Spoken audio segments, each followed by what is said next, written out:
So things went from bad to really bad when I started using heroin intravenously.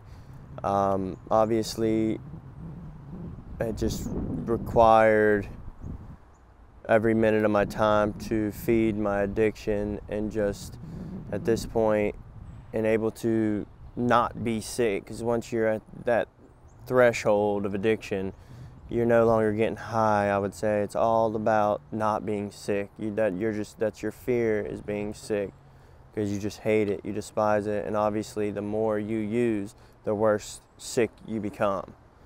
So I'm out there and I start intravenously using it because it's a lot stronger, it lasts a lot longer, it's just a whole different ball game. And so of course I was with somebody at the time, and they basically taught me into it. Hey man, you've got to try it this way, because if you do it like this, you'll never do it any other way. This is like being God. This is how it's gonna make you feel like you're God. And so I ended up trying it, and after I tried it, I never again did it any other way. And so at this point, having to make money, I was hustling, selling a lot of it.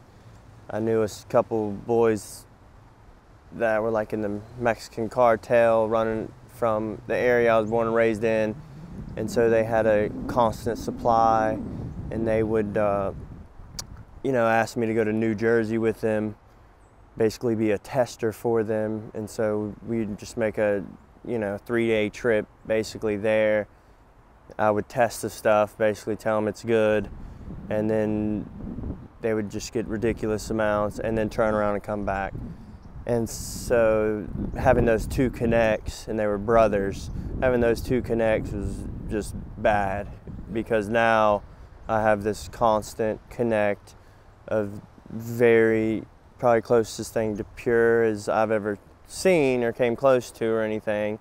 And so that really was bad. And so things got crazy. I mean, it got to the point I'm stealing from my own family, stealing guns, pawning guns, TVs from my own friends, laptops from my own friends, whatever I had to do to be able to afford that next fix, I was gonna do it. And basically that stuff takes your soul, I would say. You just don't have a conscience anymore.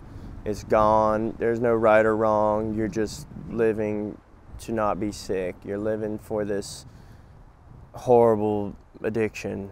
And during this time, you know it too. I mean, you're really bad off when you get track marks up and down your arms and legs, and you just driving around jamming Nirvana, and you're just in a real dark place, depressed. I mean, you get suicidal at times for sure. There's many times, I just, during this whole period too, I would pray at night and ask God to take this from me. Just take this thing from me. Whatever this is, why I keep using, please take it from me, or take me out, because I didn't want to do it anymore. You know what I mean? It was like, I remember coming out of rehab thinking, if I mess up, just let it be the last time I ever mess up. Let this be it. I don't want to let my family down, don't want to let me down. I'm just sick of it. I'm sick of it. And luckily he didn't. He had other plans, but so you still, you never lost faith in God, even in the midst of your addiction? Like, what were your thoughts on God through all that? I knew he was there. I knew that he was there. I prayed a lot to him. Even though I was strung out, really bad off, I would still pray.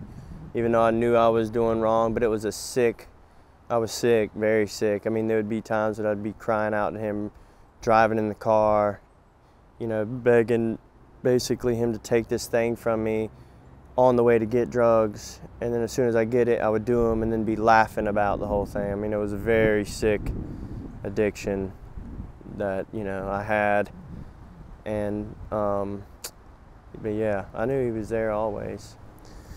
And did you have friends that you grew up with that were in the same exact boat as you, or? Yeah, I had a couple running buddies I grew up with where we, like I said before, it's like a ring of people. And so at this time I had known, you know, these Puerto Rican cats that were in the Mexican cartel or whatever, so I was basically their source to that.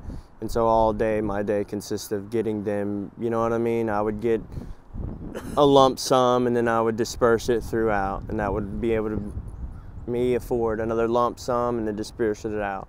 And these guys I was pretty tight with at a time, they just fronted me basically because they knew I'd get the money somehow, some way. I'd pay them back, no matter how much it was, you know. And that's a bad place to be.